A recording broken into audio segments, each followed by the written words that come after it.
Hi guys, বহুত দিনৰ পিছত আজি এটা ভিডিঅ' লৈ আহিছোঁ। যিহেতু বৰষুণৰ বতৰ চলি আছে, বহুত দিন ৰ'দ দি আছিলে আৰু মিনি ব্লগ বনাব পৰা নাছিলোঁ।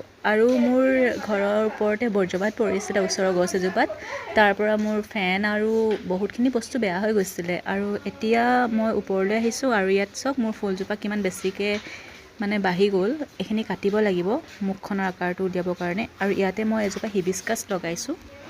এই হিবিস্কাছজোপাত ধুনীয়া ধুনীয়া কলি আহিছে আৰু বগেনভিলিয়াত কলি আহিব আৰম্ভ কৰিছে। বগেনভিলিয়া যোনজোপা এইজোপা হোৱাইট এণ্ড মিক্স আছিলে, ইয়াত এতিয়া ফুল অহা নাই। ইয়াতে সৰু সৰু টাববোৰ এনেকৈ উঠাই থৈ দিছোঁ যাতে বৰষুণৰ পানীবোৰ পৰে অকণমান আৰু টাবখিনিও ভাল হয়। গোলাপজোপা ধুনীয়াকৈ পোখা মেলিছে, কাটি দিছিলোঁ আগবোৰ। এইজোপা গছততো পাতটো ওলাইছে, খালি ফুলবোৰ ইমান বেছিকৈ হোৱা নাই। বগেনভিলিয়াজোপাত ফুল লগা নাই, অকণমান মৰহি আছে।